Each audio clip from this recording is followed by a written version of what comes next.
Good morning, and here is this week's food for thought. Our world is filled with problems.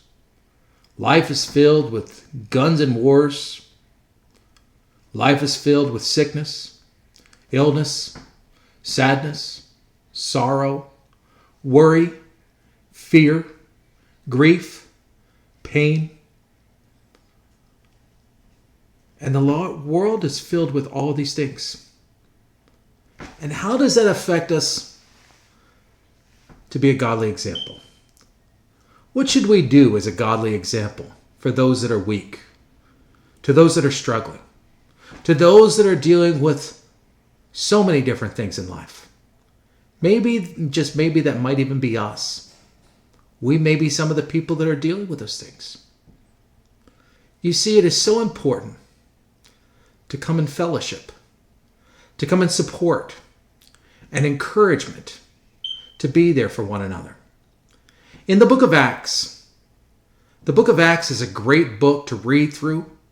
The book of Acts is the starting of the church, taking the gospel from what it was before and acting upon it, and the message of the power of the resurrection, the message of grace, and God beginning and forming his church into the church it continues to be today. You see, that is so powerful. Looking in the book of Acts is a place to begin to be encouraged to see how God moved in the first century church. And in Acts chapter 20, verse number 35, in the midst of a speech by Paul brings up our next godly point number 4. Listen to these words in Acts chapter 20, verse number 35. In everything, Paul speaking about this, I showed you that to be this kind of hard work, we must help the weak. Remembering the words that the Lord Jesus Christ himself said, it is more blessed to give than it is to receive. That is what is missing in the world today. That is what's missing in many places, is the giving instead of the receiving. You see, we like to receive the blessings. We like to receive the praise. We like to receive everything. And in the midst of it, Paul makes it clear that we are called as believers. We are called as believers of Jesus Christ, and a godly character point, to be supportive of one another. We talked last week about forgiving and past mistakes and the importance for us to be forgiving. And also it's important for us to be willing to support one another. What does it mean to support?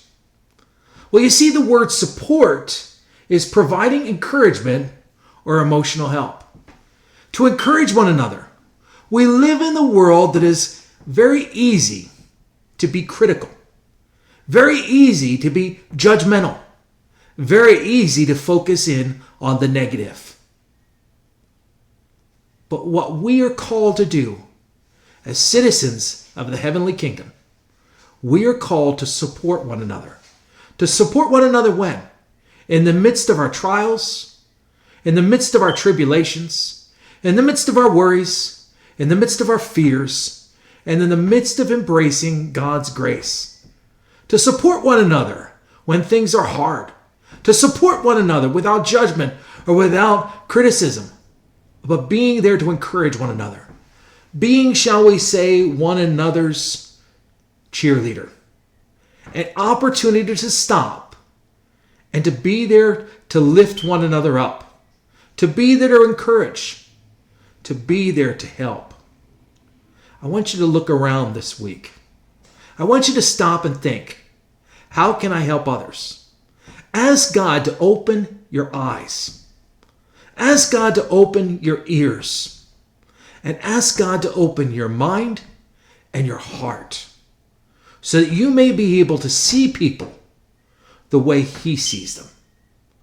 So that you may be able to support one another in the midst of what people are facing. Both those that are familiar to us as well as to the stranger. A godly character is one who is supportive of one another. Take that time to support. Take that time to encourage. Take that time to express value and worth in letting people know how important and how valuable they are to God, but also how important and valuable they are to you, both the stranger and those that are not strangers. God bless you. Until next time. And let me tell you how much I truly appreciate you and the things that you do for God's kingdom. If there's ever anything that we can do, if there's ever anything I can do, please reach out. Please let me know. And I'll be willing to be there to encourage and to support you in whatever way I possibly can. God bless. Until next time.